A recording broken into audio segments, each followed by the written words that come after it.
guys, it's Wednesday and welcome to my YouTube channel. So as you can see, I am in a new setting and that is because my family and I moved houses.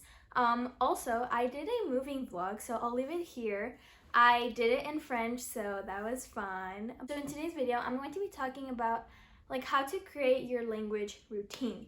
And I feel like that's something really important, and I feel like that took me a while to like really get my routine going, and I want to show you guys like my 4-5 step plan to really having a good, solid, steady language routine that you can kind of do every single time you do your language study routine. So yeah.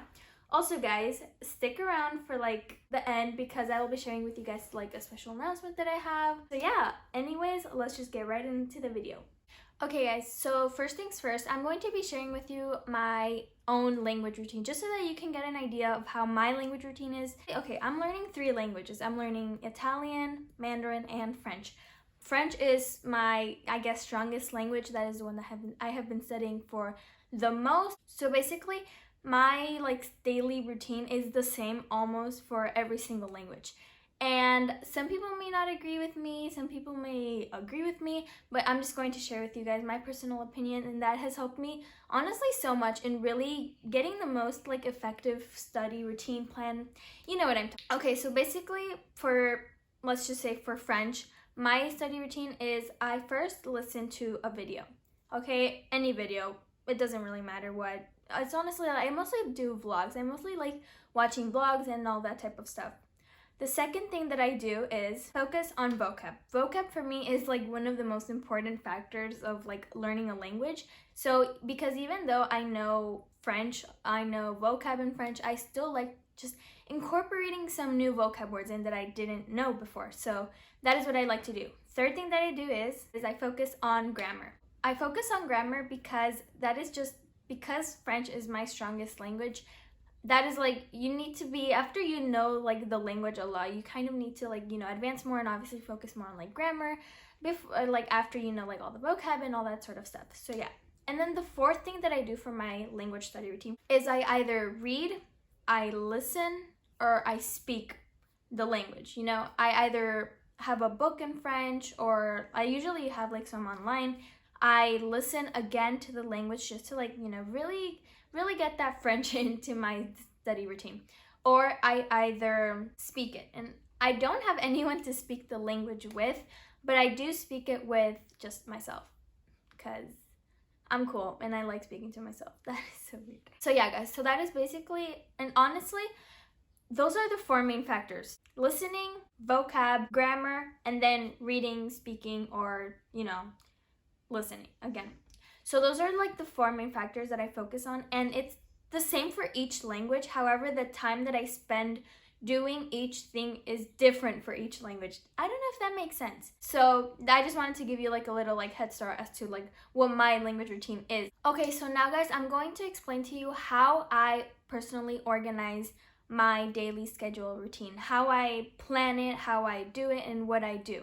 So basically how I organize it, it's very old school. I literally write it down on my planner. You guys know my very dear planner. It goes with me everywhere, and this is where I write my routine for everything. So basically what I do is I write it out, right? I write out the language that I'm going to be doing, and then below it I'm going to do like little boxes, little like check boxes as to like what I'm going to be doing. So basically, again, listening, let's say for 20 minutes, then focus on vocab for 10 minutes, grammar for 20 minutes, speaking for 5 minutes. I don't know, that's just an example. So that is basically how I personally organize my language routine. I just grab a planner and I write all of my, I guess, to do things for the language that I'm doing. And if I'm doing 2 languages, then I write it for 2, and if I'm doing 3, then I'm obviously going to do it for 3. So it's just all up to you and what you like to do. If you want to do your calendar, if you want to write out your schedule on a calendar online, that is perfectly fine, on a little post-it note. It doesn't matter. Just do what suits you and what's going to help you the most in creating your schedule for your languages. Okay, so now I'm going to be sharing with you guys my effective game plan for studying a language. And this is again my opinion, but I think it's one of the best because you implement all of the factors: grammar, vocab, listening, reading, writing, speaking. So yeah, and I'm going to be going in depth as to why I think this is a really good game plan and why you should implement it in your language study routine if you want to. If not, it's perfectly fine, but I'm just going to share with you guys my opinion. So the first thing that I would recommend to do in your language study routine is listening. Why? Because when you listen to the language, you're listening to pronunciation, you're listening to how the native speakers actually speak, and it allows your brain to kind of like shift to your like target language mode. You know, it's like, okay, we're not learning English anymore. We're studying Chinese, Mandarin, I don't know. And so you kind of like shift your brain to that language mode. And also by listening to like videos, podcasts, movies, Netflix, whatever, a lot of words get like stuck into your mind, and when you listen to them repeatedly over and over and over again, they're gonna end up like sticking into your mind, and that's like the best way to learn vocab, personally for me. So that is the first thing that I recommend doing in your daily routine. So now the second thing is vocab. Why you should study vocab? Well, because that's like the main part of the language. When you're learning vocab in your daily schedule routine, memorize a couple of words. It doesn't need to be hundreds and hundreds of words. Memorize 5. If you memorize those 5 and like listen to them in like sentences, it's going to be much more easier for you to be able to really understand what they mean and really kind of like get them into like your brain system that you have. When you learn vocab, you open up your mind to just like more words in your target language, and so who doesn't want to learn more vocab words to be able to talk more, you know? So that is why I think learning vocab like second, I guess, is the best for your language study routine.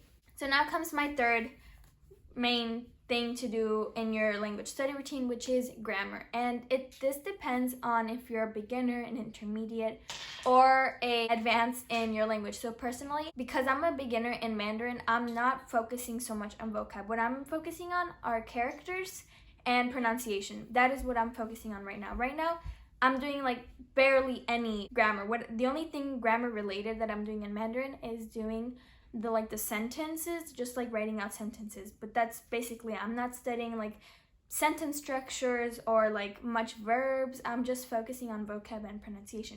However, if we move on to French, because I am a beginner in that, I know a lot of vocab, and so that is why I focus a lot of my time on grammar. I focus on verb conjugations, I focus on the sentence structures, the different like ways, like feminine, masculine, all of that stuff that, you know, you have to focus on when doing grammar. So that is why I think grammar just depends on if you're a beginner, intermediate, or advanced. Focus on the times that you're spending on all of those 3 topics. And then my 4th topic is again speaking, listening again, or reading.